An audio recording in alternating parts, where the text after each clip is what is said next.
Not only was the country crawling back from the devastation wreaked by COVID, the impact of the Ukraine-Russian war was beginning to bite hard on the economy. Inflation was soaring like never before, thrusting cost of living out of gear. JoyNews birthed the Living Standard series to gauge how Ghanaians were surviving. My colleague Mamiesi Namisha Thompson has been leading this charge and joins us shortly. But first, let's bring you the first episode of the Joy Living Standard series.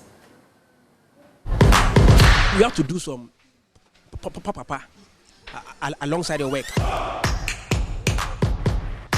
If you are not able to do that oh, you will get caught on the way. I don't pay rent because I live in my own house. Yeah, so I spend on food, transportation, and then housekeep. So every day, the housekeeping money, I give 50 cedis to my wife for housekeep, 50 cedis. Then I take 2 trotro to work. When going back to, I take two trotro back home. And transportation is taking my salary. Isaka says his favorite new word is management. He finds himself using the word very often because of economic hardship. The high cost of food prices means he has to squeeze on his budget. According to him, the economy has hit him so hard that he has had to cut down on his food. I don't actually eat in the morning. I fast, and then in the afternoon I can spend 9 cedis on good food. And then when I get back home, my wife is able to prepare something with the 50 cedis I give for the housekeep. It's not good.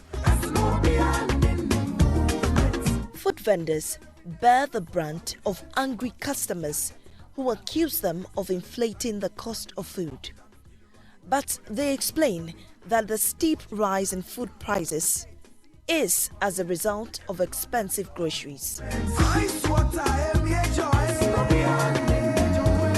Local eatery owner Ma Regina Loco is worried her business may collapse soon because of what she describes as a harsh business environment. I am adopting some strategies to cushion my business because of the increasing cost of ademi. I will now have to cut down and support with okra and likewise the groundnut soup with palm nuts. These days, we don't even get many customers, and even those who come can't afford to buy. Sometimes I have to even dash out the food I'm selling. She has been in the food business for 35 years. But since last year, her anxiety about the survival of her business has heightened. I am currently funding the business with a loan. However, if the prices of ingredients continue to rise, paying back the loan will be a huge problem. And I can tell you that will kill my business. The cost of food increased by 11% in October 2021 over the same month in the previous year. The impact of this is that the many who earn little or nothing find it difficult to afford basic necessities. That was our first episode of Joy's Living Standard series. Mamiesi is on Zoom. Mamiesi, describe how the year has been for you filming the series. So, thank you for having me. It's been an eye-opening experience. It's been very, very mind-boggling. You know, at the first instance, I remember this episode so well. It was an Adema joint at Kokomlele, and after so many no's, this guy graciously accepted to, grant us the interview when I was able to speak to him. And for me, this experience has been very, very eye-opening. It gave us the opportunity to go to the people, to hear the real stories on the ground, understand what they were going through when the economy was still, the economy is still difficult. Yeah. But they were able to open up to us, which is not an easy thing to do, because mind you, these people we didn't tell them what to tell us. Yeah. They opened up to us to tell us their real life experience. And I think that was really, really brave of everyone who spoke to us during this period. And it's been amazing. The team, sleepless nights sometimes, because you have to stay up in the office late into the night and get it on the screens to tell the stories. The people who've helped me, David, video editor, sometimes we've had to fight and all that, but it's been a great journey. It's been a great journey. You've also worked on a piece about pensioners. Tell us about that episode. Indeed, the pensioners were people many didn't really think about when we were going through this period. Yeah. And we decided that we wanted to speak to them to also find out what it was.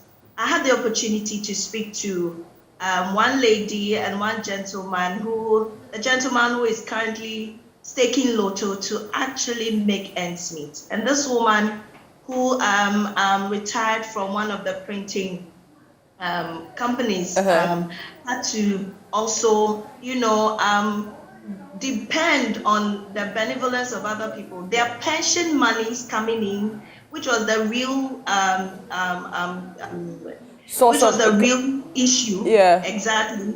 Wasn't enough to take care of them, which is why the man had to fall on staking lotto to make ends meet. So this is what led me to write this story, and it's one of the pinnacles of the Living Standard series. On that note, Mamiesi, let's watch it. Oh, in fact, pensioners are dying. The bank is not taking care of us. They feel if you go to Senate and Senate give you your salary or something, that is all. We, the pensioner, I don't know someone's pay, but we, those who are under this, I just want to tell the government to give us something.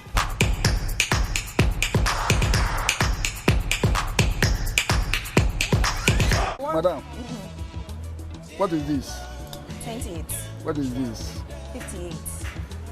This 28 plus 30 is 58.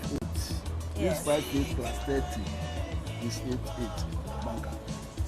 Oh, okay. So it has been happening before. I see. And over here, I won.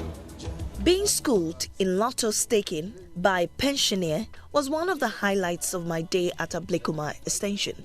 Abraham, now 70, was introduced to the lotto business by his friend when he retired from public service 10 years ago.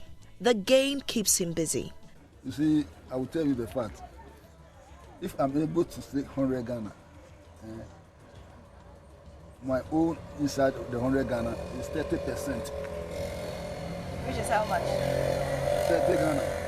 Okay. So if I'm able to sell 200, I will get 60 Ghana. Okay. Is it by day or by week?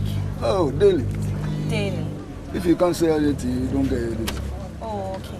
Okay. Because we have agents, we go and pay to them, pay the money. Because if you had a win, they are responsible for payment of the win.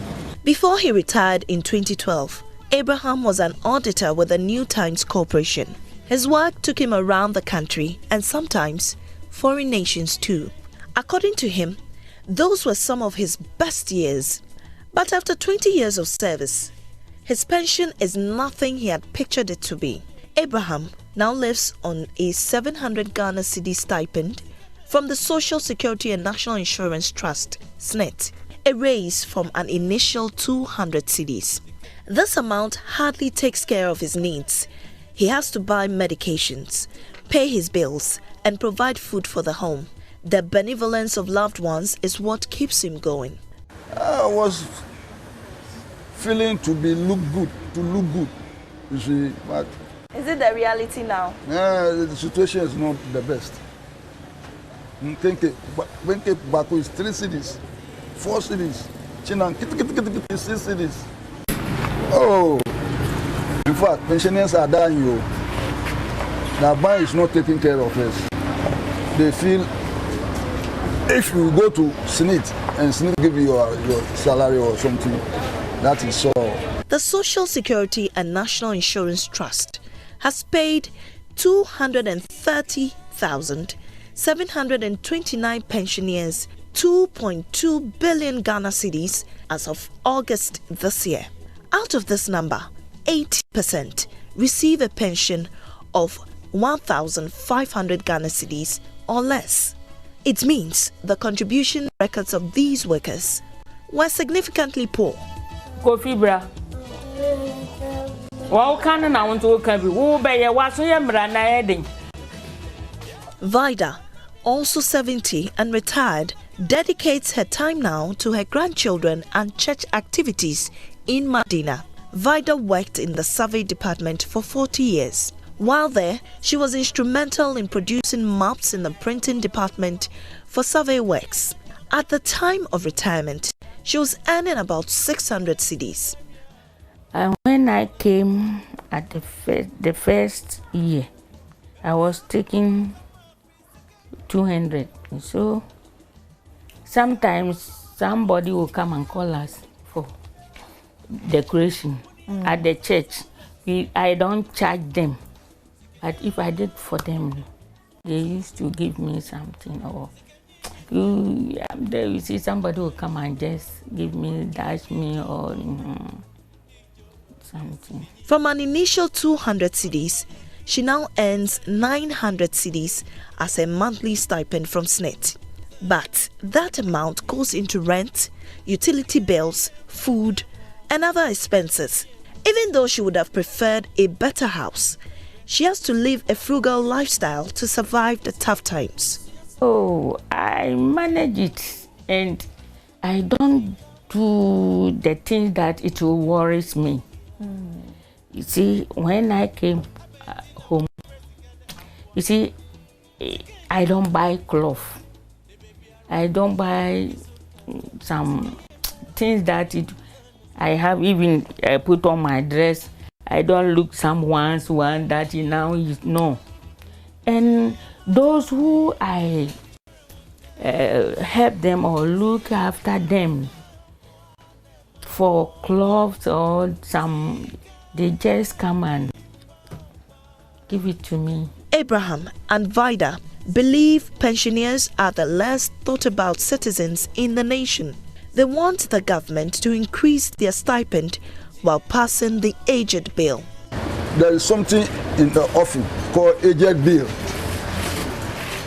We, the applicant people, we are planning to go and see the speaker.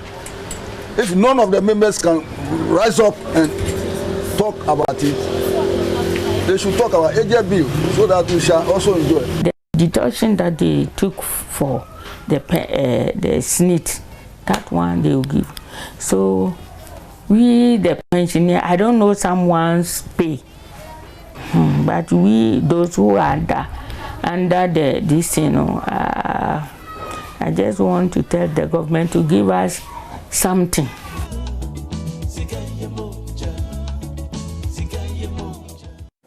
Still with us on Zoom is producer Mamiesi. So Mamiesi, what should we expect with the Living Standard series in 2023? So we're going to, basically we need to reach out and tell the stories of people. We'll have to tell more stories.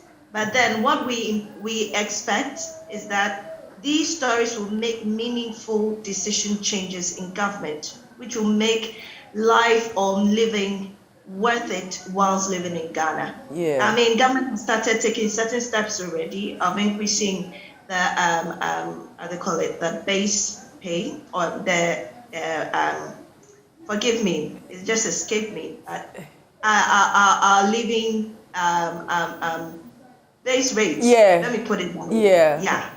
Yeah. So more can be done. More can be done. We are hoping that with the negotiations ongoing, social decisions, social activities will be the bane of government decisions, such that the ordinary Ghanaian or the average Ghanaian can survive and take good care of themselves and their families. All right, thank you very much. Mamiesi Thompson is producer of the Living Standard series.